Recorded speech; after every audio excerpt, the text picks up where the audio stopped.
Claire Dorman avait 34 ans et il y a 2 semaines, elle était assise dans une salle d'audience, observant l'avocat de son mari la dépeindre comme la méchante de leur mariage, tandis qu'il restait là, la main posée sur le genou d'une autre femme. La même femme avec qui il couchait depuis 18 mois, tout en disant à Claire qu'il travaillait tort.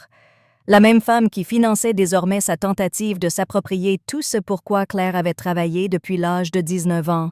Mais ce qui s'est passé ensuite a tout changé. Claire dirigeait une petite entreprise d'électricité à Portland, Oregon. Rien de tape à l'œil. 3 employés, peut-être 200 000 $ de chiffre d'affaires annuel lors d'une bonne année. Elle conduisait un Ford F-150 vieux de 7 ans, avec une bosse sur la portière passager qu'elle avait toujours l'intention de réparer.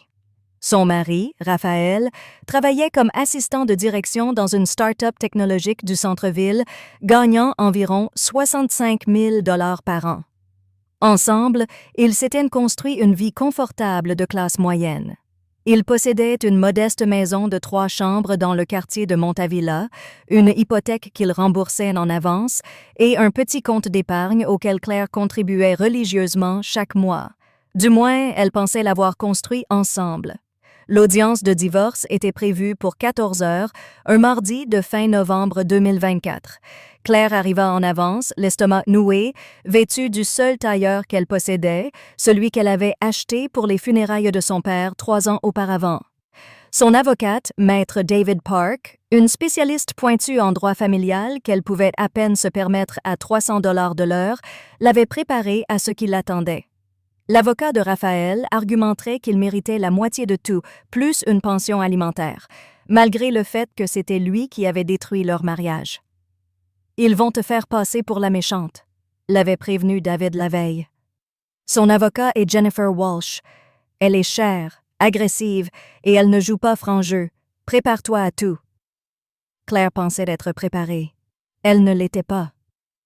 Raphaël entra dans la salle d'audience comme s'il en était le propriétaire, portant un costume de créateur que Claire n'avait jamais vu auparavant, probablement acheté avec l'argent de sa petite amie, Derek Westwood. Derek était une capital risqueuse de 42 ans avec un penthouse dans le Pearl District et plus d'argent que de bon sens. Elle avait ce genre de sourire qui donnait à Claire envie de frapper quelque chose, tout en dents blanches et condescendance. Derek n'assista pas à l'audience. Apparemment, elle avait des choses plus importantes à faire, mais sa présence planait sur tout comme un parfum coûteux. Ce qui enfonça vraiment le couteau fut que la mère de Raphaël, Patricia, était là. Patricia avait toujours traité Claire comme si elle n'était pas assez bien pour son fils, même si Raphaël travaillait dans un café quand ils s'étaient rencontrés, et c'était Claire qui l'avait encouragé à reprendre ses études et terminer son diplôme. Patricia s'assit dans la galerie, les bras croisés, son visage affichant cette expression de déception permanente que Claire avait appris à si bien connaître au fil des années. Jennifer Walsh se leva lorsque la juge entra, lissant son impeccable costume noir. Elle était exactement ce que David avait décrit. Mi-cinquantaine, cheveux argentés tirés en arrière, en un chignon sévère. Le genre d'avocate qui facturait probablement 500 $ de l'heure et qui en valait chaque centime si on pouvait se la permettre, ce que Raphaël pouvait apparemment maintenant, grâce au portefeuille sans fond de Derek. « Votre honneur », commença Jennifer, sa voix dégoulinant de sympathie manufacturée. « Ma cliente a enduré des années de négligence émotionnelle et de contrôle financier. Madame Dorman peut se présenter comme une propriétaire de petite entreprise travailleuse, mais la réalité est bien différente. Elle a systématiquement isolé mon client de sa famille, contrôlé les finances du ménage pour le maintenir dépendant et créé un environnement où il se sentait piégé et sans voix. » Claire sentit sa mâchoire tomber. Chaque mot était un mensonge. Et pourtant, Jennifer le délivrait avec une telle conviction qu'elle se demanda si la juge pourrait y croire. De plus, continua Jennifer, sortant un dossier épais de documents, Madame Dorman a dissimulé des actifs. Nous avons des raisons de croire qu'il existe des comptes professionnels qu'elle n'a pas divulgués, des achats d'équipements effectués en liquide et un schéma de tromperie financière qui remonte à des années. Ce n'est pas vrai, chuchota Claire à David. Je sais, chuchota David en retour. Reste calme, nous allons y répondre. L'audience se prolongea pendant 1 heure. Jennifer présenta des relevés bancaires, tous légitimes, rien de caché, mais elle tordit le contexte de chaque transaction. Un retrait de 5 000 $ que Claire avait effectué pour payer une camionnette de travail d'occasion, Jennifer prétendit que c'était une preuve d'irresponsabilité financière. Le fait que Claire se versait un modeste salaire de 45 000 $ tout en réinvestissant le reste dans l'entreprise, elle le présenta comme si elle maintenait délibérément Raphaël dans la pauvreté tout en accumulant de la richesse. Raphaël resta assis pendant tout ce temps, hochant la tête, tamponnant occasionnellement ses yeux avec un mouchoir. Il était doué, Claire devait l'admettre. Il ressemblait à la victime. Pendant ce temps, Claire sentait sa tension artérielle monter à chaque mensonge que Jennifer racontait. Puis, juste au moment où David s'apprêtait à présenter leur contre-argument, Patricia se leva dans la galerie. « Votre honneur », lança-t-elle, sa voix tranchant à travers la salle d'audience. « J'ai quelque chose que le tribunal doit voir. » La juge Morrison, une femme sans détour d'une 60aine d'années avec des lunettes de lecture suspendues à une chaîne autour de son cou, leva les yeux avec un froncement de sourcils. « Madame, vous ne pouvez pas simplement… »« C'est une vidéo, votre honneur, » dit Patricia, marchant déjà vers l'avant de la salle d'audience avec son téléphone à la main. Elle est pertinente pour ces procédures, et elle change tout. Ça s'y a ce qu'a… Ah. Claire sentit la confusion l'envahir. Une vidéo? Quelle vidéo? Le visage de Raphaël était devenu pâle. Il attrapa le bras de Jennifer, lui chuchotant quelque chose d'urgent. Mais Jennifer semblait tout aussi confuse que tout le monde. « Votre honneur » dit Jennifer en se levant rapidement. « Je ne sais pas à quoi Mme Patterson fait référence, mais c'est hautement irrégulier. » « Je suis d'accord, » dit la juge Morrison, mais il y avait de la curiosité dans ses yeux maintenant. « Madame Patterson, qu'essayez-vous exactement de montrer au tribunal? » Les mains de Patricia tremblaient légèrement alors qu'elle tenait son téléphone.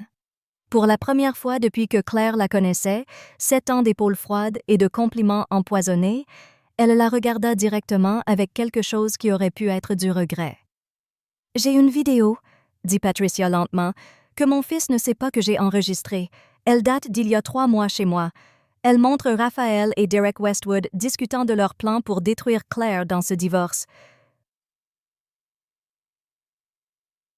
La salle d'audience devint silencieuse.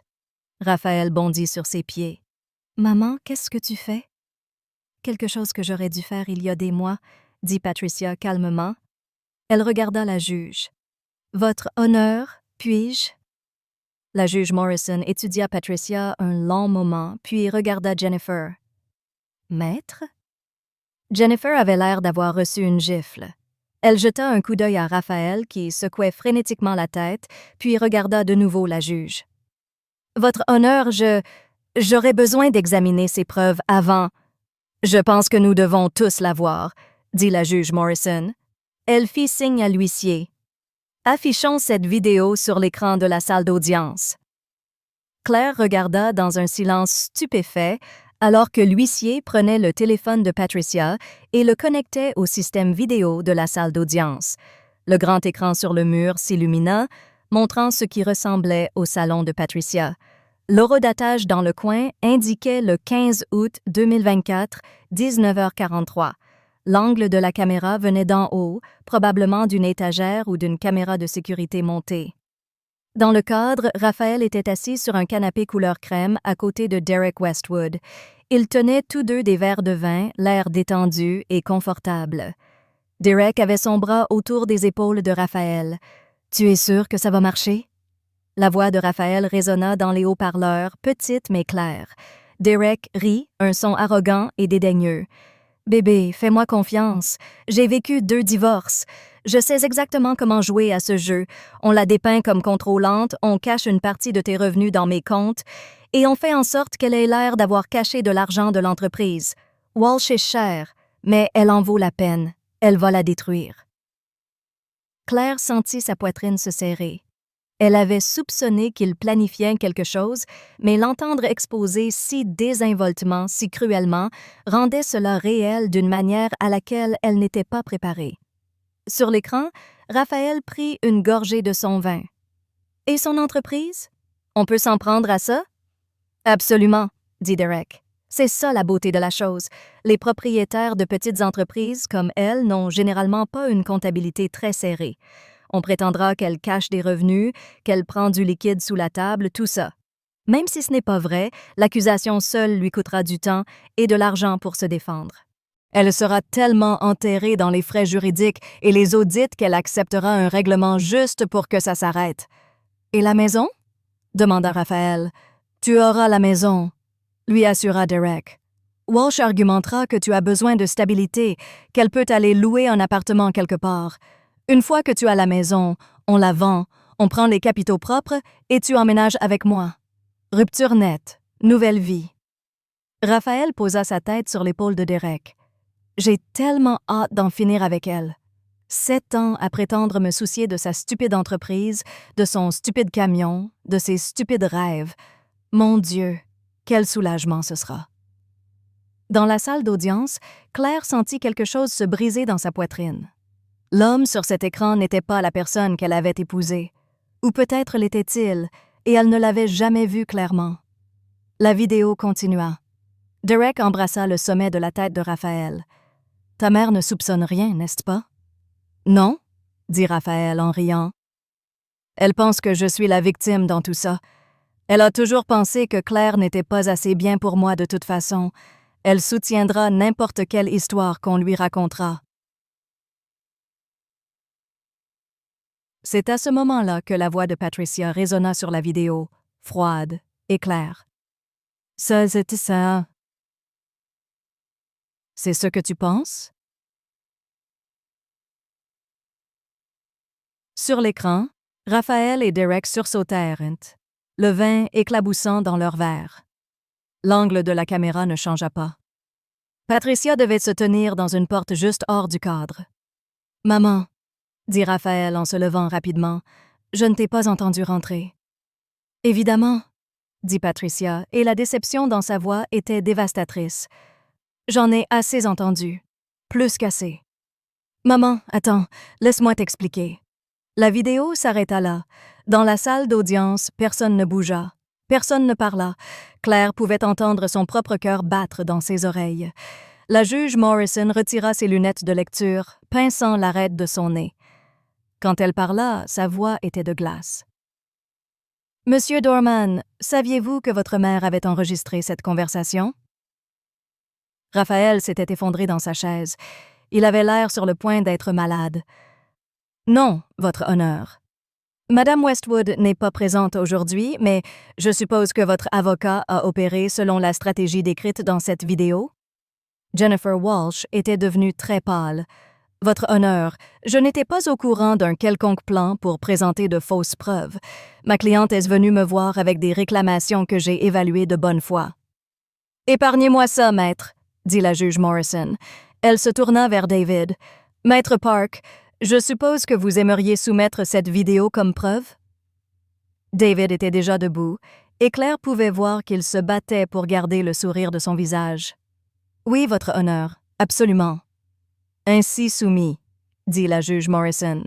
Elle regarda Raphaël, et la déception sur son visage reflétait celle de Patricia dans la vidéo. « Monsieur Dorman, en 20 ans de magistrature, j'ai vu de nombreux divorces difficiles. J'ai vu des gens à leur pire se battre pour l'argent, les biens et l'orgueil, mais j'ai rarement vu une tentative aussi calculée de frauder à la fois le tribunal et une partie innocente. » Raphaël pleurait maintenant, de vraies larmes, pas les fausses qu'il tamponnait plus tôt. « Votre honneur, s'il vous plaît. »« Je vais suspendre ces procédures pendant 30 minutes, » dit la juge Morrison en se levant. « Quand nous reviendrons, nous aurons une conversation très différente sur la division des actifs et sur l'opportunité de porter des accusations de fraude. Maître Walsh, je vous suggère d'avoir une discussion sérieuse avec votre client sur l'honnêteté et la coopération. Ce n'est pas ainsi que nous pratiquons le droit dans ma salle d'audience. » La juge sortit en trombe, laissant le chaos dans son sillage. Claire resta figée sur sa chaise, regardant Raphaël sangloter dans ses mains, tandis que Jennifer Walsh lui chuchotait urgemment. Patricia se tenait près de l'avant de la salle d'audience, serrant son sac à main, ayant l'air plus vieille que Claire ne l'avait jamais vue. David se pencha. « Claire, tu comprends ce qui vient de se passer? »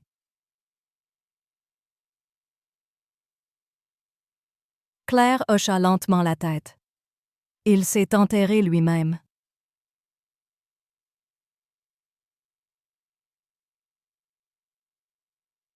Il ne s'est pas juste enterré lui-même, dit David.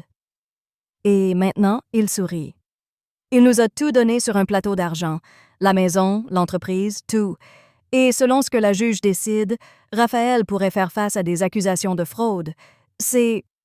Je n'ai jamais rien vu de tel. Claire se tourna finalement pour regarder Patricia. Elle l'observait, et quand leurs regards se croisèrent, elle articula 2 mots silencieusement. « Je suis désolée. » Elle ne savait pas quoi répondre à ça. Pendant 7 ans, cette femme l'avait fait se sentir comme si elle n'était pas digne de son fils. Maintenant, elle venait de prouver que son fils n'était pas digne d'elle. « Pourquoi? » appela Claire à travers la salle d'audience. Patricia s'approcha lentement, ses talons claquant sur le sol de marbre.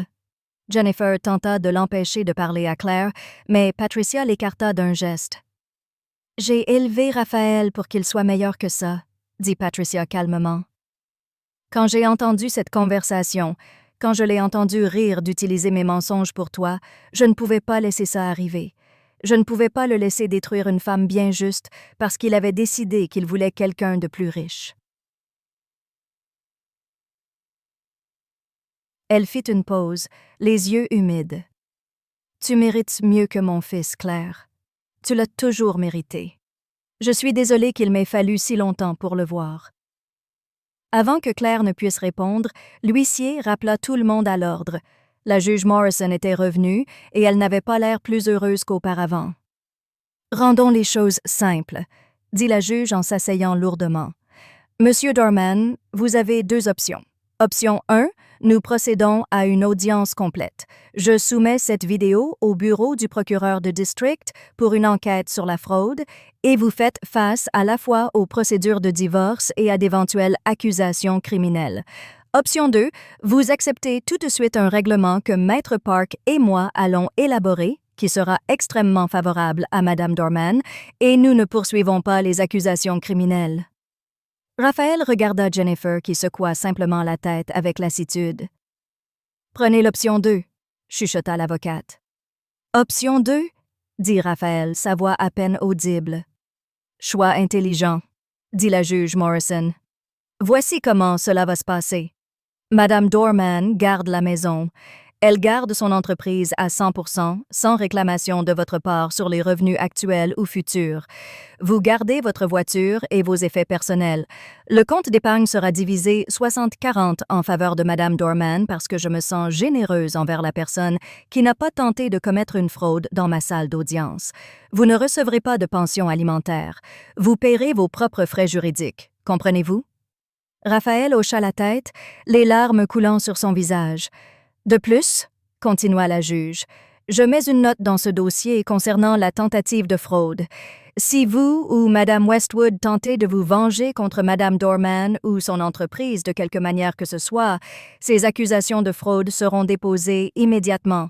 Sommes-nous clairs? »« Oui, votre honneur, » chuchota Raphaël. « Madame Dorman, » dit la juge Morrison en se tournant vers Claire, « acceptez-vous ces conditions? » Claire regarda Raphaël, l'homme qu'elle avait aimé, l'homme avec qui elle avait construit une vie, l'homme qui avait prévu de la détruire pour une femme avec un compte en banque plus gros. Elle ressentit de la colère, oui, mais aussi quelque chose comme du soulagement. Elle était libre, libre de lui, libre de recommencer. « J'accepte, » dit-elle.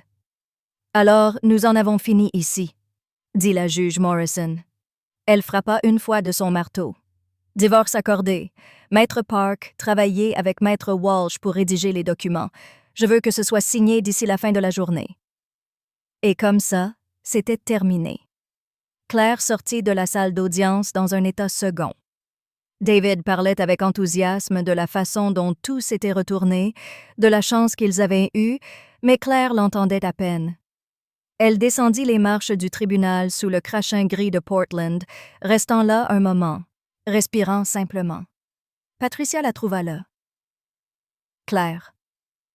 Elle se retourna pour lui faire face. « Pourquoi l'as-tu vraiment fait? » Patricia resta silencieuse pendant un long moment, regardant la pluie. « Parce que j'ai vu ce que mon ex-mari m'a fait lors de notre divorce, » dit-elle finalement. « Il a menti, il a triché le système, et je n'avais aucune preuve, j'ai presque tout perdu, quand j'ai entendu Raphaël prévoir de te faire la même chose. » Elle secoua la tête. « Je ne pouvais pas en faire partie. Je ne pouvais pas laisser mon fils devenir la personne qui a détruit ma vie. » « Merci, » dit Claire, et elle le pensait vraiment. Patricia fouilla dans son sac à main et sortit une carte de visite. « C'est mon avocat, celui qui m'a aidé à reconstruire ma vie au cours des 10 dernières années. Si tu as besoin de quoi que ce soit, de conseils sur ce qui vient ensuite, appelle-le. Dis-lui que je t'ai envoyé. » Claire prit la carte, l'examinant. « Je ne comprends pas.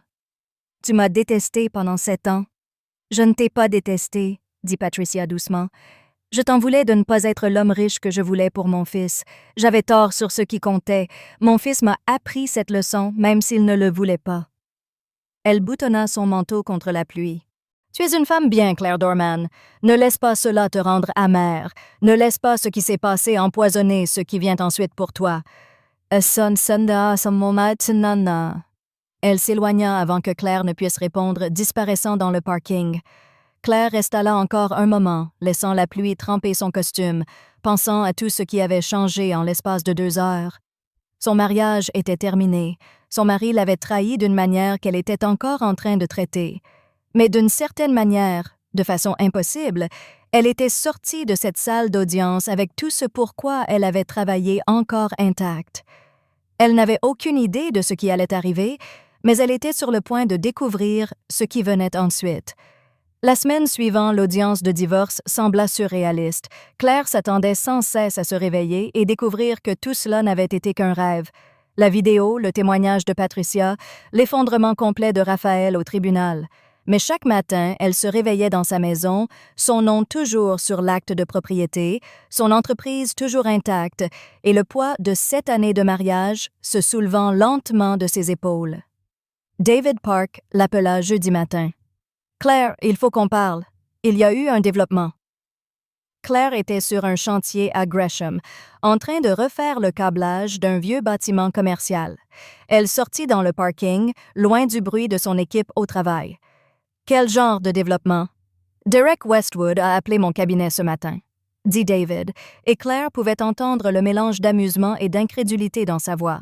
« Enfin, son avocate a appelé.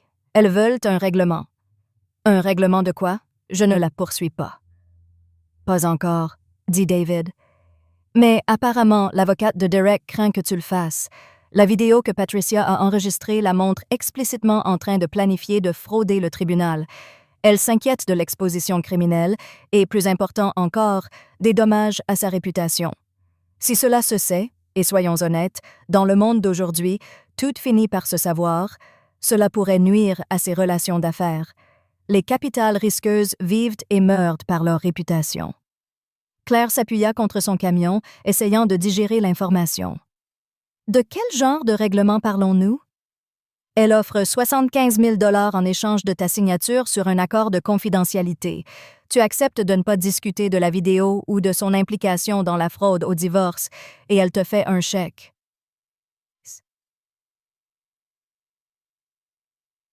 « 75 000 $, répéta Claire lentement.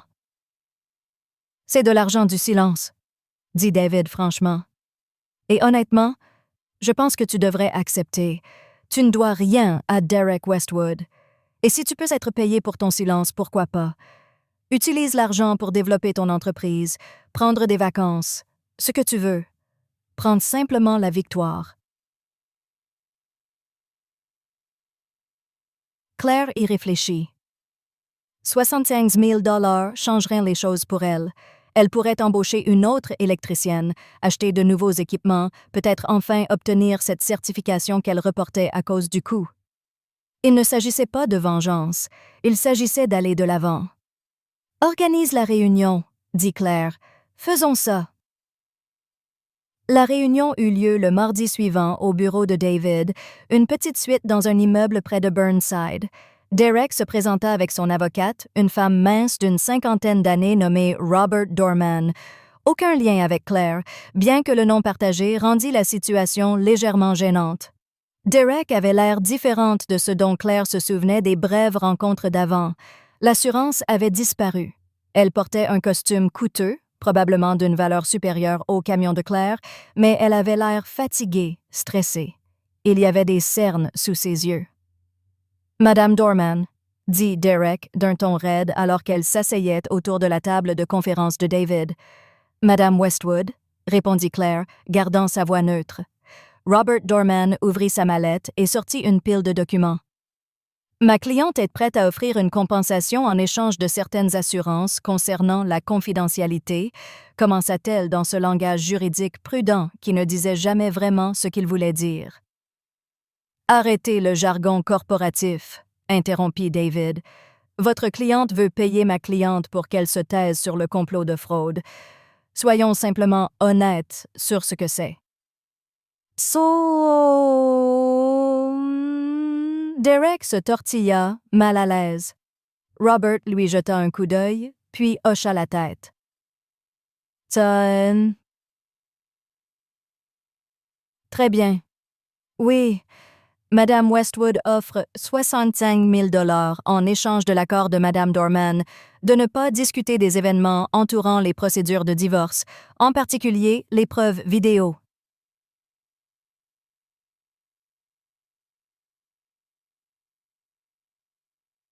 « Je veux 100 000, » dit Claire soudainement.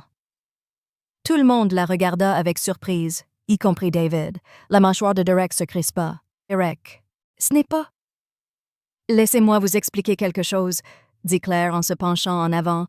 Sa voix était calme, mais il y avait de l'acier dessous. « Vous avez essayé de détruire ma vie. Raphaël et vous avez prévu de prendre mon entreprise, ma maison, tout ce pourquoi j'ai travaillé depuis l'âge de 19 ans. Vous alliez m'enterrer sous les frais juridiques et les fausses accusations juste pour rendre votre vie plus pratique. 75 000 $ ne couvrent même pas ce que j'ai déjà payé en frais d'avocat et en temps de travail perdu. L'offre initiale, » commença Robert. « L'offre initiale était insultante, » interrompit Claire. 100 000 $ ou je sors d'ici, j'appelle moi-même le bureau du procureur de district et je laisse les choses suivre leur cours. Je n'ai pas besoin de votre argent, Madame Westwood. J'ai ma maison, mon entreprise et ma réputation intacte. Pouvez-vous en dire autant? Derek la fixa pendant un long moment. Claire pouvait voir le calcul se faire derrière ses yeux, pesant le coût de 25 000 $ supplémentaires contre le coût d'accusation potentielle de fraude et de dommages à sa réputation. « D'accord, » dit finalement Derek. « 100 000 » Robert avait l'air de vouloir argumenter, mais Derek leva la main. « Faites-le simplement. Préparez les documents. » Il fallut 1 heure pour examiner et signer tous les documents. Claire lut chaque ligne attentivement, posant des questions lorsque les choses n'étaient pas claires, s'assurant qu'il n'y avait pas de piège caché. David avait déjà tout examiné, mais Claire voulait comprendre exactement à quoi elle s'engageait. L'accord de confidentialité était simple. Claire ne discuterait pas de l'implication de Derek dans la fraude au divorce avec qui que ce soit en dehors de procédures judiciaires, ne fournirait pas la vidéo aux médias ou aux réseaux sociaux et ne poursuivrait pas d'action civile contre Derek. En échange, Derek virerait 100 000 $ sur le compte professionnel de Claire dans les 5 jours ouvrables. « Encore une chose, » dit Claire avant de signer. Je veux par écrit que cet accord de confidentialité ne m'empêche pas de coopérer avec les forces de l'ordre si elles enquêtent sur cette situation de manière indépendante. Je n'initierai rien, mais si elles viennent poser des questions, je ne vais pas mentir pour vous. Robert et Derek échangèrent des regards. « D'accord, » dit Derek calmement. Elles ajoutèrent la clause. Claire signa. C'était fait. Alors que Derek et son avocate se préparaient à partir, Derek s'arrêta à la porte. « Pour ce que ça vaut, » dit-elle, ne croisant pas tout à fait le regard de Claire, « je ne te connaissais pas. Raphaël a brossé un portrait de toi comme quelqu'un de contrôlant, de difficile. J'aurais dû poser plus de questions. » Vous n'auriez pas dû essayer de détruire la vie de quelqu'un pour un homme que vous connaissiez à peine, répondit Claire. Mais je suppose que nous faisons tous des erreurs. Derek grimaça et partit sans un autre mot. Ce soir-là, Claire était assise dans sa cuisine dans sa maison, avec une bière et son ordinateur portable, réfléchissant à ce qui allait suivre. Le divorce était définitif. Elle avait 100 000 $ en route. Son entreprise était sécurisée. De tous les points de vue, elle avait gagné. Alors pourquoi se sentait-elle encore vide? Son téléphone vibra, un texto d'un numéro inconnu. C'est Patricia Patterson.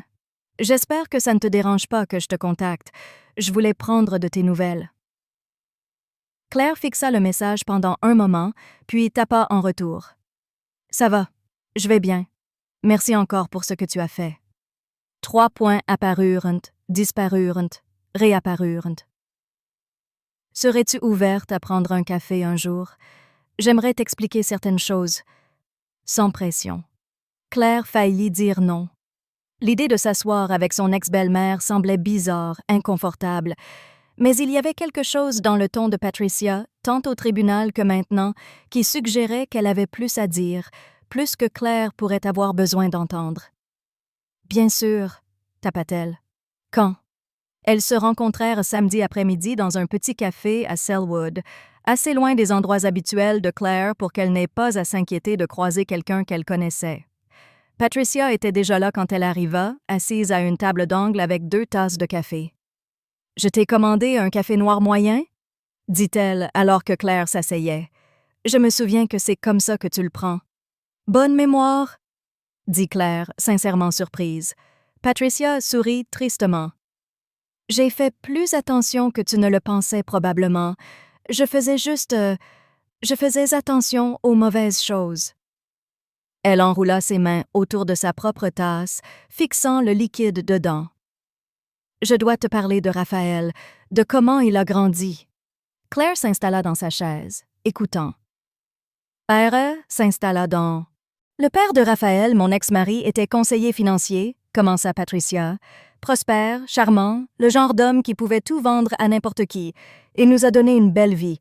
Grande maison à Lake Oswego, belle voiture, adhésion au country club. Raphaël a grandi en pensant que c'était normal, que c'était à quoi la vie était censée ressembler. Puis, le divorce est arrivé, dit Claire doucement. Patricia hocha la tête. Raphaël avait 16 ans. Son père m'a quittée pour une femme plus jeune, une cliente, bien sûr. Lors du divorce, il a caché des actifs, menti sur ses revenus, payé des avocats coûteux que je ne pouvais pas égaler. Quand tout fut terminé, j'ai obtenu une infime fraction de ce que j'aurais dû avoir. Nous avons perdu la maison, les voitures, tout. Nous avons emménagé dans un appartement de 2 chambres à Milwaukee et Raphaël est passé d'une école privée à une école publique du jour au lendemain. Ça a dû être difficile pour lui. Ça a détruit quelque chose en lui, dit Patricia. Il est devenu obsédé par l'argent, par la sécurité, par ne plus jamais être vulnérable. Quand il t'a rencontrée, j'ai pensé qu'il avait peut-être changé. Tu étais gentille, travailleuse, clairement dévouée à lui. Mais il cherchait toujours quelque chose de plus, quelqu'un de plus riche, quelqu'un qui pouvait lui rendre ce qu'il avait perdu.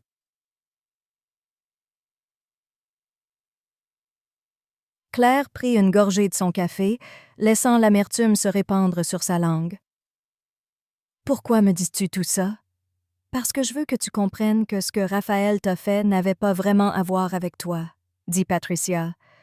C'était à propos de sa propre peur et de ses blessures. Ça n'excuse rien. Rien n'excuse d'essayer de détruire une personne innocente. Mais je pensais que tu devrais savoir que tu n'as pas échoué. Tu n'étais pas insuffisante. Tu as juste été prise dans le rayon d'explosion du traumatisme de quelqu'un d'autre. Elles restèrent silencieuses un moment. « Je voulais aussi te dire ce qui s'est passé après l'audience, » continua Patricia. « Raphaël a emménagé avec Derek immédiatement. Je suis allée l'aider à faire ses valises. Je suis toujours sa mère, malgré tout. Et j'ai vu comment elle le traitait. Dédaigneuse, agacée qu'il ait gâché le divorce. Il pleurait, s'excusait auprès d'elle et elle était au téléphone tout le temps, le reconnaissant à peine. « Ça me semble logique, » dit Claire. Ils ont duré 3 semaines, dit Patricia. Derek a rompu avec lui mardi dernier. Elle lui a dit qu'elle ne pouvait pas être avec quelqu'un qui apportait des responsabilités juridiques et du drame dans sa vie. Il m'a appelé à minuit, hystérique. Il est de retour dans cet appartement à Milwaukee maintenant, le même où nous avions emménagé après le départ de son père. La boucle est bouclée.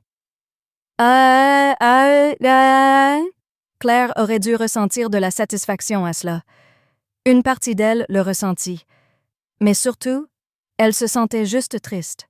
Pour Raphaël, pour Patricia, pour toutes les façons dont les gens s'abîment les uns les autres en essayant d'éviter leur propre douleur. « Je ne te dis pas ça pour que tu aies pitié de lui, » dit Patricia comme si elle lisait dans ses pensées. « Je te le dis parce que je veux que tu saches que les gens qui font ce que Raphaël a fait ne gagnent pas à la fin. L'univers a une façon de rendre justice même quand les tribunaux ne le font pas. » « Les tribunaux se sont plutôt bien débrouillés cette fois, » dit Claire avec un léger sourire. Patricia rit. Un vrai rire. « Ils l'ont fait, n'est-ce pas? Je suis encore étonnée d'avoir eu le courage de montrer cette vidéo. J'avais tellement peur. Qu'est-ce qui t'a fait le faire? Vraiment? » Patricia resta silencieuse pendant un long moment, observant les autres clients du café. La barista préparant des expressos, le flux normal d'un samedi après-midi. Quand j'ai entendu Raphaël prévoir de m'utiliser comme témoin pour mentir pour lui, j'ai réalisé que j'avais échoué en tant que mère. J'avais élevé quelqu'un qui pensait que c'était acceptable, qui pensait que détruire une bonne personne était bien tant qu'il obtenait ce qu'il voulait. Je ne pouvais pas laisser ça être mon héritage. « Tu as fait ce qu'il fallait, » dit Claire. « Je l'espère, » répondit Patricia. « Mais ça m'a coûté ma relation avec mon fils. Il ne me parle plus maintenant. Il dit que je l'ai trahi, que j'ai choisi ton camp. Je suis désolée. »« Ne le sois pas, » dit fermement Patricia. « Certaines relations sont toxiques, même les relations familiales. Surtout les relations familiales. Je fais la paix avec ça. » Elle sortit son téléphone et montra une photo à Claire. « Je prends des cours de poterie maintenant. J'ai commencé la semaine dernière.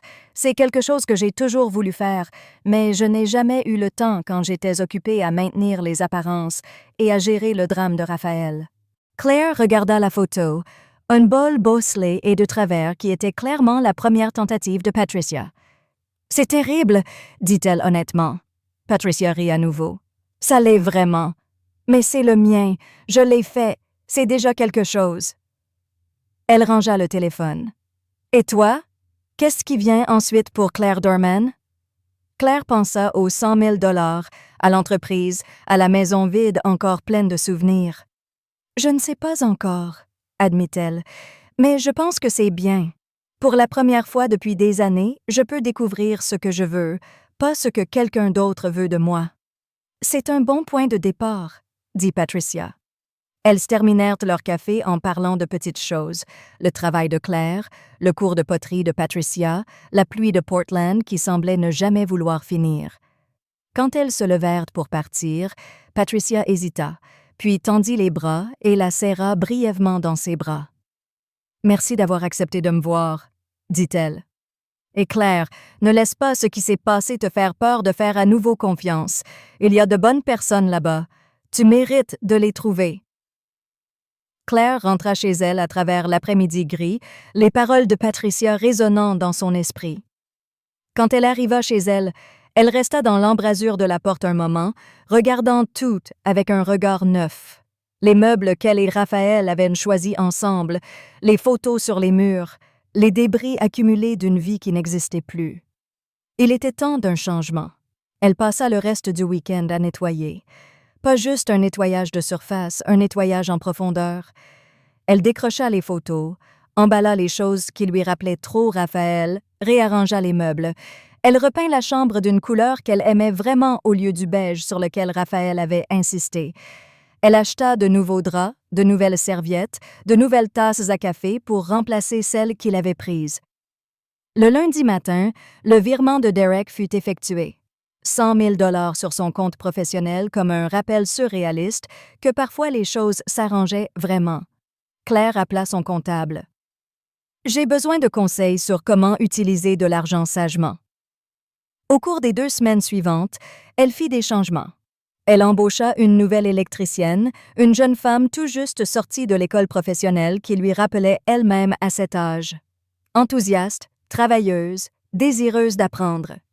Elle acheta une nouvelle camionnette de travail, rien de tape à l'œil, mais fiable. Elle s'inscrivit au programme de certification d'électricienne maître qu'elle avait reporté. Elle fit aussi quelque chose d'inattendu. Elle fit un don de 5 000 $ à un fonds d'aide juridique qui aidait les personnes qui ne pouvaient pas se permettre des avocats de divorce. Elle pensa à Patricia à quel point son divorce aurait pu être différent si elle avait eu une meilleure aide juridique, et elle voulait aider quelqu'un d'autre à éviter ce sort. Mais le plus grand changement arriva un soir de mi-décembre, quand Claire terminait un travail dans un petit immeuble de bureau du centre-ville. La cliente, une femme nommée Sarah qui dirigeait une association à but non lucratif, lui apporta du café pendant qu'elle testait les nouveaux circuits. « Tu fais du bon travail », dit Sarah en la regardant prendre des notes sur sa tablette. « Très minutieux. »« Merci », dit Claire. « J'aime m'assurer que tout est bien fait du premier coup. »« C'est rare de nos jours, » répondit Sarah. Elle fit une pause puis ajouta. « Mon amie possède une société de gestion immobilière. Elle supervise environ 30 bâtiments commerciaux dans la région de Portland. Elle cherche une électricienne fiable pour des contrats de maintenance continue. Serais-tu intéressé si je lui transmettais tes coordonnées? » Claire leva les yeux, surprise. « Ce serait... Oui, absolument. Ce serait incroyable. »« Considère que c'est fait, » dit Sarah avec un sourire. « Tu nous as aidés quand notre électricien habituel nous a laissé tomber juste avant notre grand événement pour les donateurs. Je n'oublie pas des choses comme ça. » La société de gestion immobilière appela 3 jours plus tard. Après une réunion et une offre compétitive, Claire signa un contrat de maintenance électrique continue pour 15 bâtiments. C'était un revenu stable et fiable, le genre de contrat qui stabiliserait son entreprise pour les années à venir. « C'est ce qui arrive quand tu fais du bon travail et que tu traites bien les gens, » lui dit David Park quand Claire l'appela pour partager la nouvelle. « L'univers fait attention même quand on a l'impression que non. » Claire voulait le croire. Elle commençait à le croire.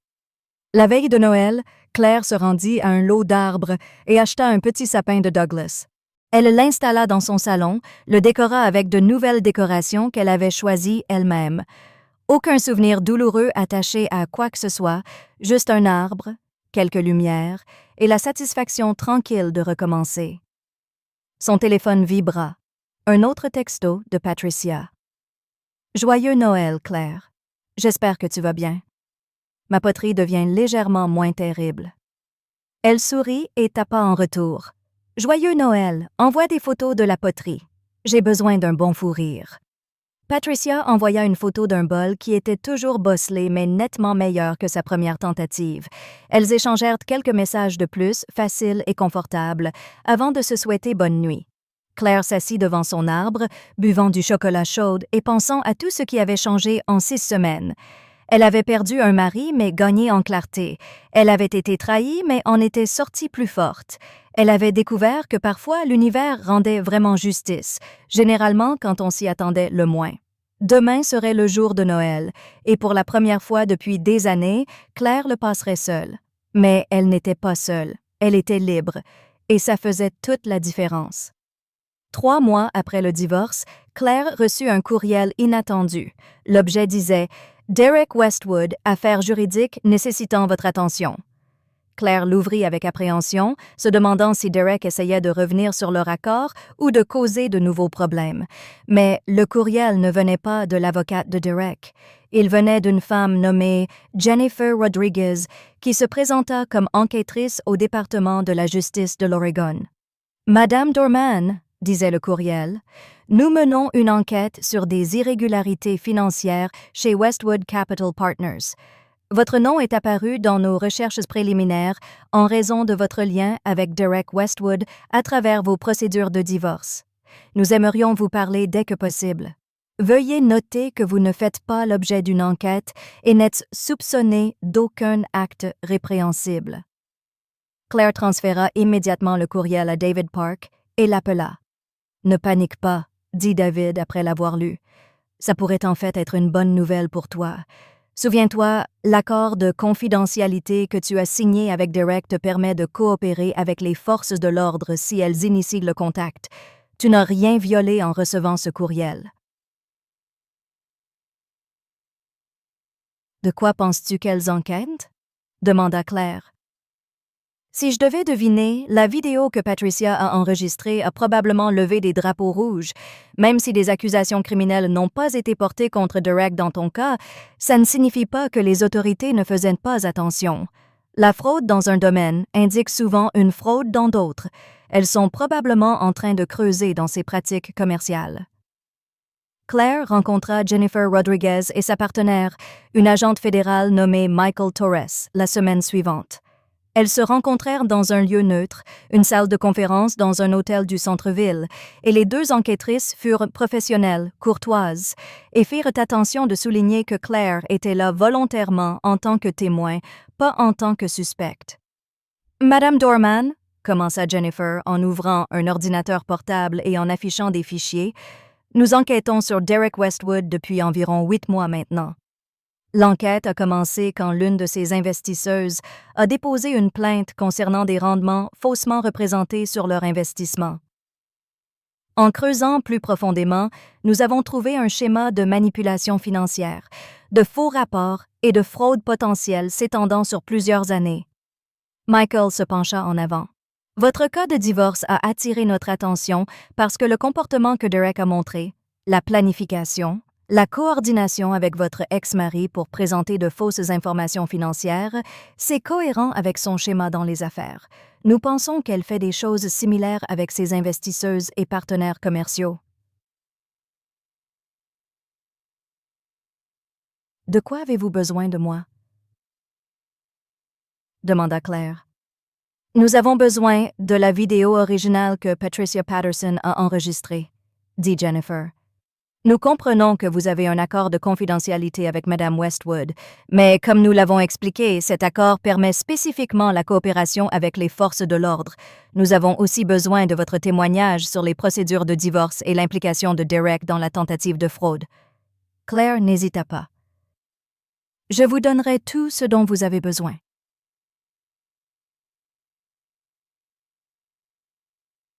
Elles passèrent 3 heures à tout parcourir. La vidéo, les procédures de divorce, le comportement de Derek, le règlement et l'accord de confidentialité. Claire leur montra des copies de tous les documents juridiques, expliqua la chronologie et répondit à chaque question minutieusement. Quand elles eurent terminé, Michael se recula avec une expression satisfaite. « Madame Dorman, vous avez été très utile. Cela corrobore beaucoup de ce que nous avons trouvé. Derek Westwood a mené ce qui équivaut à une escroquerie sophistiquée pendant des années, et des gens comme vous sont les dommages collatéraux. » « Qu'est-ce qui se passe maintenant? » demanda Claire. « Maintenant, nous continuons à construire notre dossier, » dit Jennifer. « Ça prendra du temps, probablement encore 6 à 9 mois avant que nous soyons prêtes à porter des accusations, mais quand nous le ferons, ce sera significatif. Nous parlons de plusieurs chefs d'accusation de fraude, de violation de valeurs mobilières et potentiellement d'évasion fiscale. Derek Westwood va faire face à de graves conséquences. »« Bien, » dit Claire simplement. Alors que Claire partait, Jennifer la rappela. « Madame Dorman, je veux juste dire que j'ai vu beaucoup de victimes de fraude financière dans ma carrière. La plupart d'entre elles ne s'en sortent pas aussi bien que vous. Vous devriez être fière de la façon dont vous avez géré cette situation. » « J'ai eu de l'aide, » dit Claire en pensant à Patricia et à sa vidéo. « Beaucoup d'aide. » Au cours des mois suivants, Claire se jeta dans son travail. Le contrat avec la société de gestion immobilière était tout ce que Sarah avait promis. Un travail stable et fiable qui lui permettait de planifier pour l'avenir. Elle embaucha une autre électricienne en mars, une femme nommée Lisa qui avait 15 ans d'expérience et en avait assez de travailler pour une plus grande entreprise qui ne valorisait pas son expertise. « J'aime ton opération, » dit Lisa lors de son entretien. « Petite, concentrée, orientée qualité, c'est comme ça que je veux travailler. »« C'est comme ça qu'on fait les choses ici, » dit Claire, et elle l'embaucha sur le champ. Son entreprise grandit. Le bouche à oreille de clients satisfaits apporta de nouveaux clients.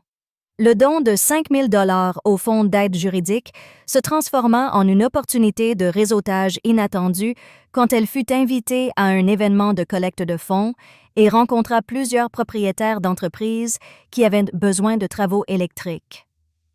En juin, le chiffre d'affaires annuel de Claire avait augmenté à près de 300 000 $ et elle était en voie d'atteindre 400 000 $ d'ici la fin de l'année.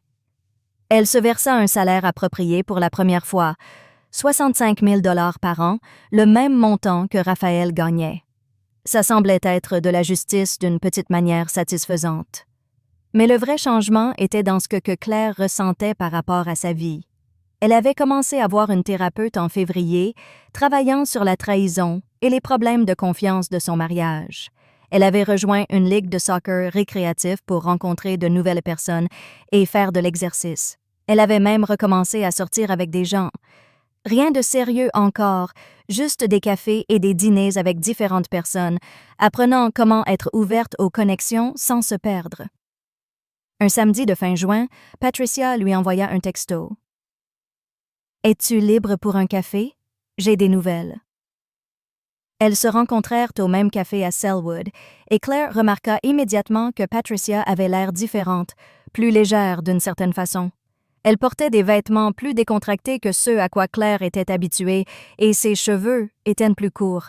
Modernes. « Tu as l'air bien, » dit Claire honnêtement. « Je me sens bien, » répondit Patricia.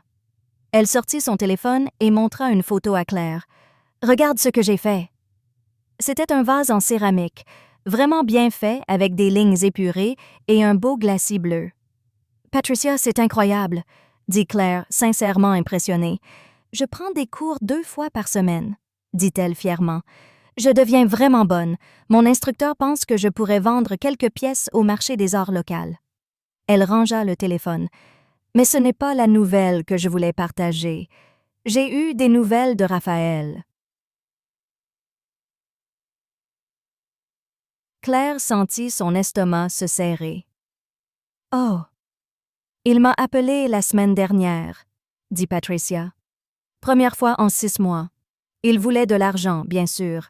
Il a apparemment du mal à trouver du travail parce que le scandale du divorce s'est répandu, mais il a aussi... » Patricia fit une pause, choisissant ses mots soigneusement. « Il s'est aussi excusé auprès de moi, en quelque sorte. Pour m'avoir utilisé, pour avoir menti, pour tout. Il a dit qu'il était en thérapie et qu'il essayait de faire amende honorable. »« Tu le crois? » demanda Claire. Patricia réfléchit. « Je pense qu'il regrette d'avoir été pris et de faire face aux conséquences. Je ne sais pas s'il est vraiment désolé de ce qu'il a fait. Mais c'est un début, je suppose. » Elle regarda Claire. « Il a demandé de tes nouvelles. Il voulait savoir comment tu allais. Qu'est-ce que tu lui as dit? » « Je lui ai dit que tu allais bien, que ton entreprise prospérait et qu'il ne méritait pas d'en savoir plus, » dit fermement Patricia. « Je suis sa mère, mais je ne vais pas l'aider à se faufiler dans ta vie ou te faire sentir coupable d'aller de l'avant. »« Merci, » dit Claire. « Il y a autre chose, » continua Patricia. « Raphaël m'a dit que Derek Westwood a été arrêté la semaine dernière. C'était dans les nouvelles, mais je n'étais pas sûre que tu l'avais vu. » Claire l'avait vu. Le titre disait « Capitale risqueuse de Portland accusée de multiples chefs de fraude ». L'article détaillait comment Derek avait mené un système où elle faussement représentait les rendements d'investissement, utilisait l'argent de nouvelles investisseuses pour payer les rendements aux investisseuses existantes, essentiellement un système de Ponzi, et avait escroqué les investisseuses d'environ 8 millions de dollars sur 5 ans. « Je l'ai vu, » dit Claire. Jennifer Rodriguez m'a appelée, l'enquêtrice. Elle a dit que mon témoignage et la vidéo étaient une des parties cruciales de leur dossier. Le procès de Derek est prévu pour l'année prochaine. « Comment te sens-tu par rapport à ça? » demanda Patricia. Claire y réfléchit. « Honnêtement, j'ai l'impression que le système a fonctionné. Pas parfaitement. Il ne le fait jamais. Mais il a fonctionné. Derek fait face à de vraies conséquences. Raphaël a tout perdu ce qu'il pensait gagner. Et je suis ici, dirigeant une entreprise prospère, vivant ma vie. » Elle sourit. « J'ai l'impression d'avoir gagné. »« Tu as gagné? » dit Patricia. Et tu l'as fait avec intégrité, ce qui vaut plus que tout. Elles parlèrent pendant encore 1 heure, rattrapant leur vie, partageant de petites victoires et défis. Quand elles se séparèrent, Patricia la serra à nouveau dans ses bras, et ça semblait naturel maintenant, confortable. « Je suis fière de toi, Claire, » dit-elle. « Je sais que je n'ai pas le droit de le dire, mais je le suis. » « Tu as le droit, » lui dit Claire. « Tu as sauvé ma vie dans cette salle d'audience. Tu auras toujours le droit. » En septembre, Claire fit quelque chose à laquelle elle pensait depuis des mois. Elle acheta un petit espace de bureau dans le sud-est de Portland. Rien de tape à l'œil, juste un garage converti avec de la place pour un atelier approprié, un petit bureau pour la paperasse et une salle de repos pour son équipe. C'était la première vraie expansion de son entreprise, un signe qu'elle construisait quelque chose de permanent. Lisa l'aida à aménager l'espace et elles organisèrent une petite fête d'ouverture avec l'équipe et certains de leurs clients réguliers. Sarah, de l'association à but non lucratif, apporta du champagne. Patricia apporta un bol en céramique qu'elle avait fait spécialement pour l'occasion. « Au nouveau départ, » dit Patricia en levant son verre. « À la justice, » ajouta Sarah. « Aux bonnes personnes qui font ce qu'il faut, » dit Claire, et elles burent toutes à cela. Ce soir-là, Claire était assise seule dans son nouveau bureau, regardant la licence commerciale sur le mur. Dorman Électricité, établie en 2019. Elle avait commencé cette entreprise avec rien d'autre qu'un camion, quelques outils et de la détermination. Elle l'avait construite tout en étant mariée à quelqu'un qui apparemment ne l'avait jamais valorisée. Et maintenant, après tout, elle prospérait. Son téléphone vibra. Un texto de Jennifer Rodriguez. Date de procès confirmée pour Derek Westwood. 15 mars. Nous aurons besoin de votre témoignage. Prévoyez 2-3 jours. Merci encore pour votre coopération. Claire répondit. Je serai là. Elle était prête, plus que prête. Elle voulait regarder Derek Westwood dans les yeux et dire la vérité sur ce que Derek avait essayé de lui faire. Pas pour la vengeance, le système s'en chargerait, mais pour la clôture, pour le dossier, pour chaque autre personne que Derek avait blessée qui n'avait pas eu une Patricia dans sa vie pour la sauver. Les semaines précédant Noël furent chargées avec des contrats de fin d'année et des travaux finaux. Claire se retrouva à travailler aux côtés de son équipe plus qu'à gérer depuis le bureau, et elle adorait ça. Il y avait quelque chose de satisfaisant dans le travail physique, dans la résolution de problèmes avec ses mains, dans la vision de résultats immédiats de ses efforts. La veille de Noël, Claire fit venir son équipe pour un dîner chez elle. Lisa, les 2 autres électriciennes et leur famille. C'était bruyant, chaotique, plein de rires et d'enfants qui couraient partout. Ça ne ressemblait en rien au Noël tranquille et tendu qu'elle avait passé avec Raphaël, essayant de répondre à ses attentes. C'était mieux. C'était réel. Après le départ de tout le monde, Claire s'assit seule avec les lumières de son arbre, pensant à l'année passée.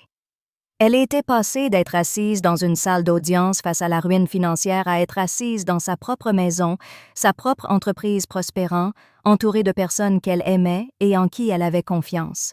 Son téléphone sonna. Patricia.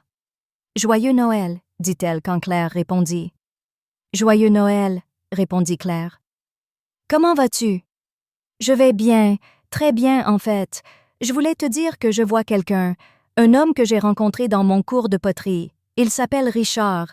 Il est professeur à la retraite et il est gentil, vraiment gentil, de la façon dont tu l'étais avec Raphaël, même quand il ne le méritait pas.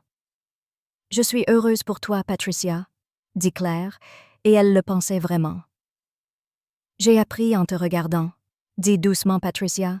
« J'ai appris que la gentillesse n'est pas une faiblesse, que faire ce qu'il faut compte même quand c'est difficile, que la vraie force réside dans l'intégrité, pas dans la victoire à tout prix. » Elle fit une pause. « Tu m'as appris ça, Claire, même si j'étais censée être la plus âgée, la plus sage. Merci. » Claire sentit sa gorge se serrer d'émotion. « Tu as sauvé ma vie dans cette salle d'audience, Patricia. Je pense qu'on est quitte. Peut-être qu'on l'est, dit-elle en riant. Joyeux Noël, Claire Dorman. Voici à de meilleures années à venir. À de meilleures années, accepta Claire. Après avoir raccroché, Claire resta assise dans le silence pendant longtemps, pensant à tout ce qui s'était passé. La trahison, la douleur, la révélation choquante dans la salle d'audience, la lente reconstruction de sa vie. Ça avait été la pire année de sa vie et d'une certaine manière aussi l'une des meilleures, parce que ça avait dépouillé tout ce qui était faux et n'avait laissé que ce qui était réel. Elle pensa à Raphaël qui luttait maintenant avec les conséquences de ses choix. Elle pensa à Derek faisant face à une peine de prison pour sa fraude. Elle pensa à Patricia trouvant une nouvelle vie dans la poterie et un homme gentil qui la valorisait. Elle pensa à elle-même construisant quelque chose de significatif avec ses propres mains et sa propre intégrité. Parfois, la meilleure vengeance n'est pas une vengeance du tout. C'est de laisser les gens faire face aux conséquences de leurs propres actions pendant que vous construisez une meilleure vie pour vous-même. Claire avait appris qu'elle ne pouvait pas contrôler ce que les autres gens lui faisaient. La trahison de Raphaël, le complot de Derek, les mensonges et la manipulation. Rien de tout cela n'avait été en son pouvoir d'empêcher, mais elle pouvait contrôler comment elle répondait. Elle pouvait choisir l'intégrité plutôt que l'amertume. Elle pouvait choisir de continuer à construire au lieu de détruire. Elle pouvait choisir de laisser le système fonctionner au lieu de prendre les choses en main. Et au final, ce choix avait fait toute la différence. Les conséquences pour Raphaël et Derek n'étaient pas dues au fait qu'elle avait obtenu sa vengeance. C'étaient des résultats naturels de leurs propres actions. Raphaël avait perdu son mariage, la confiance de sa mère, sa sécurité financière et sa réputation parce qu'il avait choisi de mentir et de tricher. Derek faisait face à la prison parce qu'elle avait choisi d'escroquer des gens pendant des années. La vidéo de Patricia n'avait pas créé ces conséquences. Elle avait simplement révélé la vérité qui était déjà là. Claire se leva, marchant vers la fenêtre pour regarder sa rue tranquille. Quelque part là-bas, Derek Westwood était probablement avec des avocates coûteuses, essayant de comprendre comment éviter la prison. Raphaël était probablement dans ce petit appartement se demandant comment son plan parfait avait si mal tourné. Mais Claire était ici, dans sa propre maison, avec son entreprise florissante et sa conscience tranquille. Elle avait gagné non pas en les détruisant, mais en refusant de les laisser la détruire. Et c'était la plus douce des victoires. Le 15 mars arriva plus vite que Claire ne l'avait anticipé. Elle se réveilla dans sa chambre fraîchement repeinte, la lumière du matin filtrant à travers de nouveaux rideaux qu'elle avait choisis elle-même, un bleu océan profond qui lui rappelait la paix plutôt que les compromis. Aujourd'hui était le jour du procès de Derek Westwood. Claire s'habilla avec soin, choisissant un tailleur pantalon gris anthracite qu'elle avait acheté spécialement pour cette occasion. Pas pour impressionner, mais parce qu'elle voulait se sentir forte, professionnelle, inébranlable. Elle attacha ses cheveux en un chignon élégant et se regarda dans le miroir. La femme qui lui rendit son regard n'était plus celle qui s'était assise dans cette salle d'audience 1 an auparavant, l'estomac noué de peur. Cette Claire-là avait été brisée, vulnérable, sur le point de tout perdre. La femme dans le miroir aujourd'hui était différente, plus forte, plus sage, libre. Son téléphone vibra. Un message de Patricia. « Bonne chance aujourd'hui. Tu vas être magnifique. Je suis fière de toi. Appelle-moi après si tu as besoin de parler. Richard et moi pensons à toi. » Claire sourit et répondit « Merci. On se voit bientôt. » Le palais de justice fédérale de Portland était imposant, tout en colonnes de marbre et en solennité architecturale. Claire gravit les marches, son attaché-case à la main contenant des copies de tous les documents pertinents, bien que Jennifer Rodriguez lui ait assuré qu'ils avaient tout ce dont ils avaient besoin.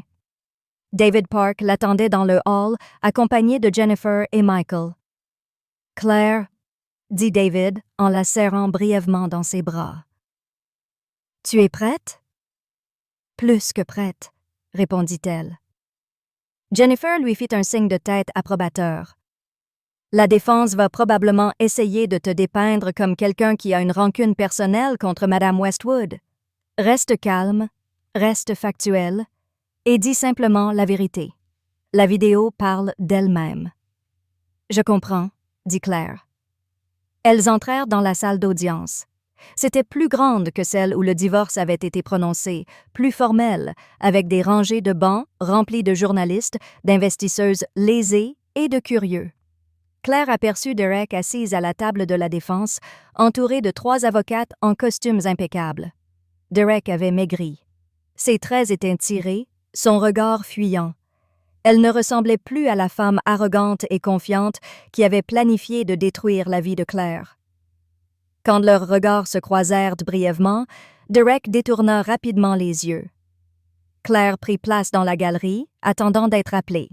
Le procureur fédéral, une femme redoutable nommée Sarah Chen, présenta le dossier avec une précision chirurgicale.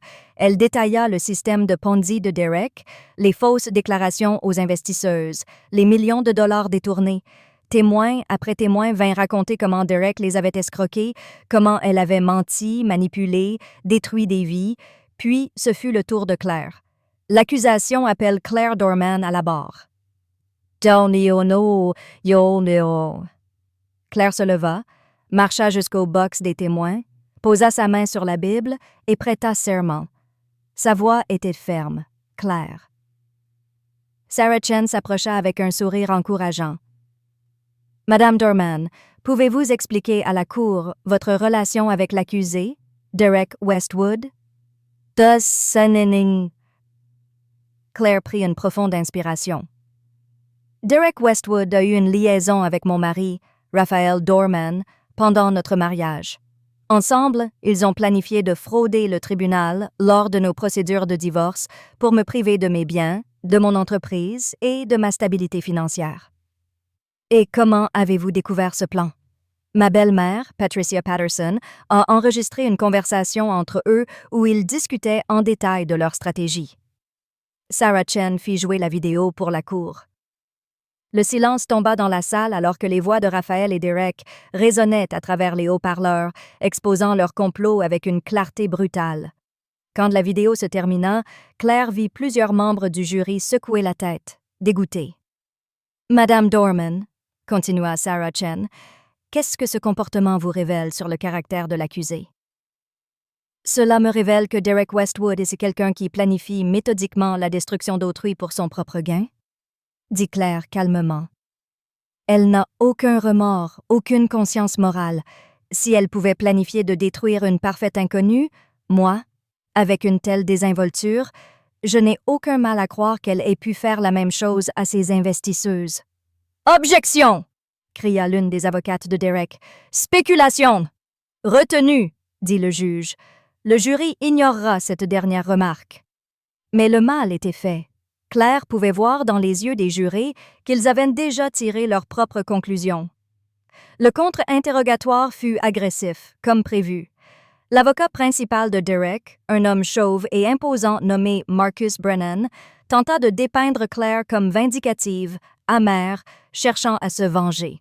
« Madame Dorman, n'est-il pas vrai que vous avez reçu 100 000 $ de ma cliente en échange de votre silence? »« C'est vrai, » dit Claire sans hésiter. « Et pourtant vous êtes ici aujourd'hui, violant cet accord? »« Non, » dit Claire fermement. « L'accord de confidentialité que j'ai signé stipule explicitement que je peux coopérer avec les forces de l'ordre si elles initient une enquête. C'est exactement ce que je fais. » Marcus Brennan fronça les sourcils. « Mais vous admettez avoir une rancune personnelle contre ma cliente? »« J'admets que votre cliente a tenté de détruire ma vie, » dit Claire, « mais je ne suis pas ici par rancune. Je suis ici parce que la vérité compte, parce que les gens comme votre cliente doivent être tenus responsables de leurs actes. » Marcus essaya plusieurs autres angles d'attaque, mais Claire resta inébranlable. Chaque question, elle y répondit avec calme et honnêteté. Elle ne se laissa pas provoquer, ne perdit pas son sang-froid. Quand elle descendit enfin du box des témoins, 2 heures plus tard, elle se sentait épuisée mais satisfaite. Elle avait dit sa vérité. Le reste appartenait au système judiciaire. Jennifer la rattrapa dans le couloir. Tu as été parfaite, absolument parfaite. Le jury t'a cru. Je pouvais le voir sur leur visage. Qu'est-ce qui se passe maintenant? Demanda Claire. Maintenant, nous attendons, dit Jennifer. Le procès va probablement durer encore 2 semaines, mais honnêtement, avec ton témoignage, la vidéo et tous les autres témoins, Derek Westwood est fini. Oh, son... Claire quitta le palais de justice, sentant un poids s'enlever de ses épaules. Elle avait fait ce qu'elle devait faire.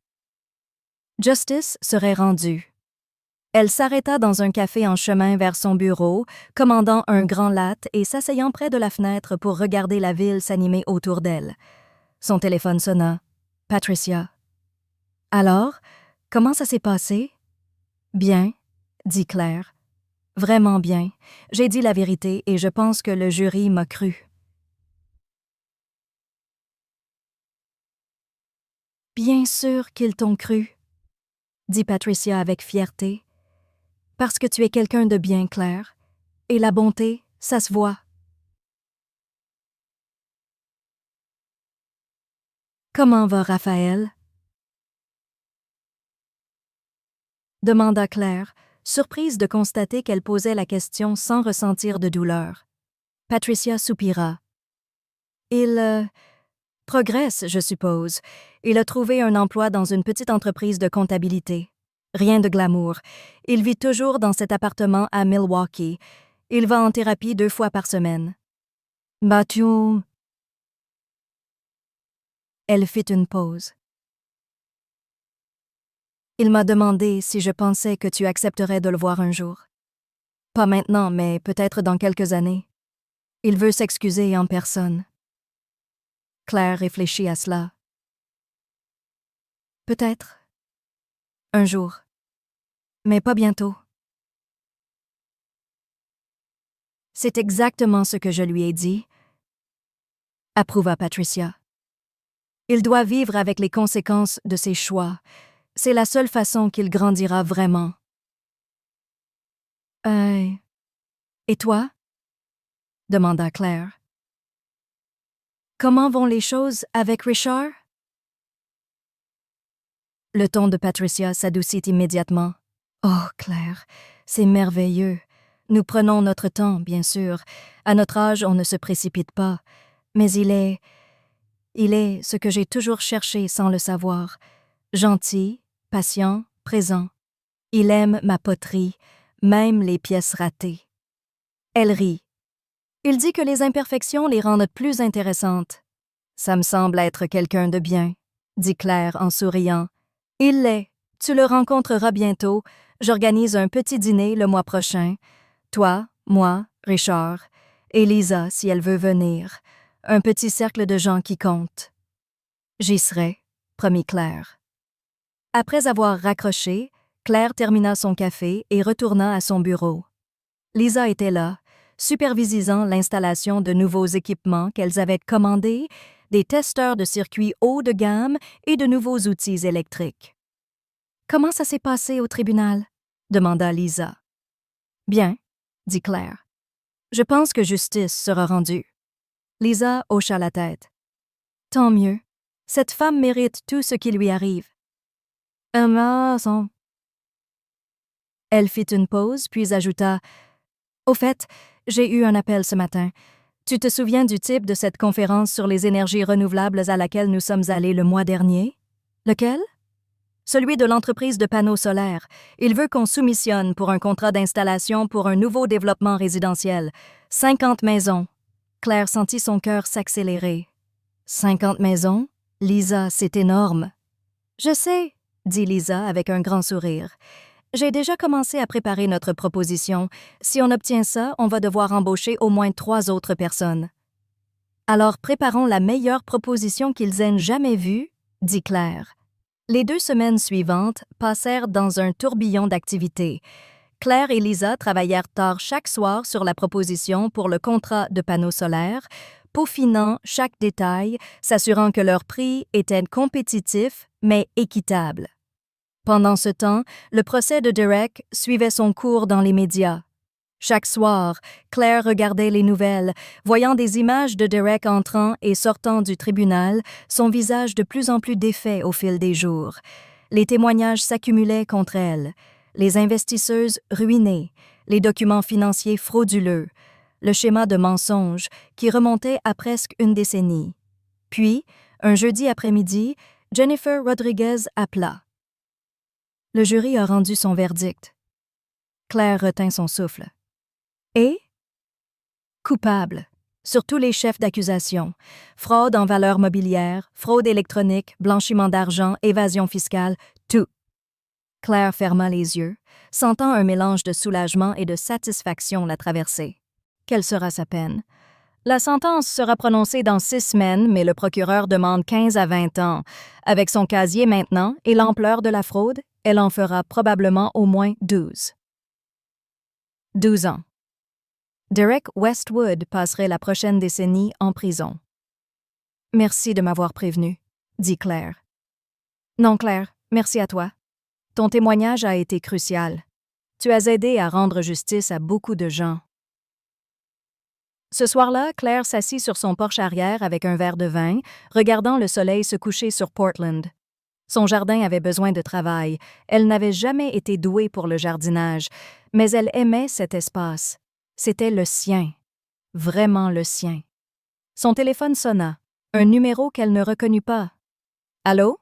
Claire? » La voix était hésitante, masculine. « C'est Raphaël. » Claire se figea, elle n'avait pas parlé à son ex-mari depuis le jour du divorce. « Comment as-tu eu ce numéro? »« Maman me l'a donné. Écoute, je sais que je n'ai pas le droit d'appeler. Je sais que je suis probablement la dernière personne que tu veux entendre, mais j'ai vu les nouvelles, le verdict. Et je voulais juste... » Il prit une profonde inspiration. « Je voulais te dire que je suis désolée, vraiment désolée. » Claire ne dit rien, attendant. « Ce que j'ai fait était impardonnable, » continua Raphaël, sa voix tremblante. « J'ai essayé de te détruire parce que j'étais lâche, parce que je voulais une vie facile, parce que j'ai laissé mes propres peurs et mon avidité prendre le dessus sur tout ce qui était bien. Tu ne méritais rien de tout ça. Tu étais une bonne épouse, une bonne personne, et je t'ai traité comme si tu n'avais aucune valeur. » Claire prit une gorgée de son vin, laissant ces mots planer dans l'air. « Pourquoi m'appelles-tu maintenant, Raphaël? » « Parce que mon thérapeute dit que faire amende honorable fait partie de la guérison, mais aussi parce que... » Il fit une pause. « Parce que j'ai vu comment tu t'es relevé. Maman me raconte des choses, ton entreprise qui prospère, comment tu as témoigné au procès. Tu es devenue la personne que tu étais censée être, et je suis content. Je suis content que tu n'aies pas laissé ce que j'ai fait te briser. » « Ça a failli le faire, » dit Claire honnêtement. « Pendant un moment, j'ai pensé que ma vie était finie. Mais j'ai appris quelque chose, Raphaël. J'ai appris que les gens ne peuvent te détruire que si tu les laisses faire. J'ai choisi de ne pas te laisser faire. »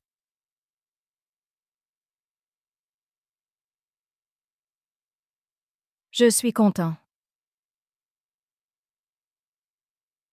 dit-il doucement. « Et je suis désolé.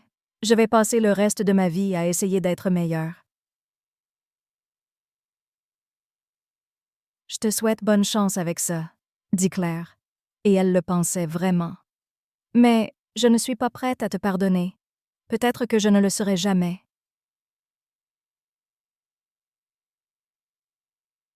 « Je comprends, » dit Raphaël. « Je ne mérite pas ton pardon. Je voulais juste que tu saches que je regrette. Et que je suis désolée. »« D'accord, » dit Claire. « Au revoir, Raphaël. » Elle raccrocha avant qu'il ne puisse répondre. Lisa apparut à la porte coulissante. « Tout va bien? »« Oui, » dit Claire en se retournant avec un sourire. « Tout va très bien. Alors, cette proposition pour les panneaux solaires? On l'envoie demain matin, » dit Lisa en s'asseyant à côté d'elle. « Et je pense qu'on a de bonnes chances. »« À nos chances, alors, » dit Claire en levant son verre. « À nos chances, » répéta Lisa. 3 semaines plus tard, Claire reçut l'appel qu'elle attendait. L'entreprise de panneaux solaires avait accepté leur proposition. 50 maisons, Un contrat de 1,2 million de dollars étalé sur 8 mois, le plus gros contrat que Dorman Électricité ait jamais obtenu. Claire raccrocha et cria de joie, faisant sursauter tout le monde dans le bureau. « On l'a eu! » cria-t-elle. « On a le contrat! » Lisa et les autres électriciennes explosèrent en acclamations. Quelqu'un ouvrit une bouteille de champagne qu'ils gardaient pour une occasion spéciale. Ils portèrent un toast à leur succès, à leur travail acharné, à l'avenir. Plus tard, alors que tout le monde rentrait chez soi, Claire resta seule dans son bureau, regardant autour d'elle. Les tableaux de planification couverts de calendriers de projets, les photos de chantiers terminés sur les murs, le logo de l'entreprise qu'elle avait dessiné elle-même sur une serviette il y a 6 ans. Elle avait construit tout ça. Pas Raphaël. Pas avec l'argent de Derek. Elle-même, avec ses propres mains, son propre travail, sa propre intégrité. Et maintenant, elle allait le faire grandir encore plus. Son téléphone vibra. Patricia. Richard et moi regardions les nouvelles. Derek a été condamné à 18 ans. Justice est rendue. Je suis si fière de toi, ma chérie. Claire sourit et répondit. Merci pour tout. Sans toi, rien de tout ça n'aurait été possible. Sans toi, Claire, tu avais la force en toi tout le temps. Je t'ai juste donné un coup de main. Dîner samedi prochain? Absolument, j'ai des nouvelles à partager. Ce samedi-là, Claire se retrouva assise autour d'une table dans le petit appartement que Patricia partageait maintenant avec Richard. C'était chaleureux, confortable, rempli de la poterie de Patricia et des livres de Richard. Lisa était là aussi, ainsi que Sarah du non-profit, qui était devenue une amie proche au fil des mois. Patricia servit un repas fait maison, rien de tape à l'œil, juste de bons plats réconfortants, et ils mangèrent, rirent, partagèrent des histoires. « Une annonce » dit Claire quand ils eurent fini le dessert. « Nous avons obtenu le contrat pour les panneaux solaires, 1,2 million de dollars, le plus gros projet que nous ayons jamais eu. » Des exclamations de joie fusèrent autour de la table. Patricia se leva et serra Claire dans ses bras. « Je le savais, » dit-elle. « Je savais que tu allais faire de grandes choses. »« Il y a autre chose, » dit Claire. « Avec ce contrat, je vais pouvoir enfin faire quelque chose que je veux faire depuis longtemps. Je vais créer un programme de formation pour les jeunes femmes qui veulent entrer dans les métiers de l'électricité. Des bourses, des apprentissages, un soutien. Tout ce dont j'aurais eu besoin quand j'ai commencé. » Sarah sourit. « C'est magnifique, Claire. »« Je veux que ça s'appelle le Fonds de Patricia, » dit Claire en regardant sa belle-mère. « Parce que sans toi, je ne serais pas là où je suis aujourd'hui. » Patricia porta sa main à sa bouche, les larmes montant à ses yeux. « Claire, je ne sais pas quoi dire. »« Dis oui, » dit Claire avec un sourire. « Oui, » murmura Patricia. « Oui, bien sûr. » Richard passa son bras autour des épaules de Patricia, souriant fièrement. « C'est une belle chose que tu fais là. » Alors qu'elles levaient leurs verres pour porter un toast au nouveau programme, à l'avenir, aux nouvelles possibilités, Claire regarda autour de cette table et réalisa quelque chose. C'était ça, sa famille. Pas par le sang ou par le mariage, mais par choix, par respect mutuel, par amour gagné plutôt qu'imposé. 1 an auparavant, elle était assise dans une salle d'audience, regardant sa vie s'effondrer autour d'elle. Et maintenant, elle était ici, entourée de personnes qui l'aimaient vraiment, avec une entreprise florissante, un avenir brillant et une paix qu'elle n'avait jamais connue pendant son mariage. Raphaël avait essayé de la briser. Derek avait essayé de la détruire. Et à la place, ils avaient forgé quelque chose de plus fort. Parfois, se dit Claire, les plus belles victoires ne viennent pas de la vengeance, mais de la reconstruction. De choisir la lumière plutôt que les ténèbres. De laisser la justice suivre son cours pendant que vous créez une vie si belle, si pleine, si vraie, qu'elle devient elle-même la meilleure revanche. Elle leva son verre une dernière fois, cette fois en silence, pour elle-même. Pour avoir survécu, pour avoir prospéré, pour avoir gagné, pas contre eux, mais pour elle-même. Et c'était la seule victoire qui comptait vraiment.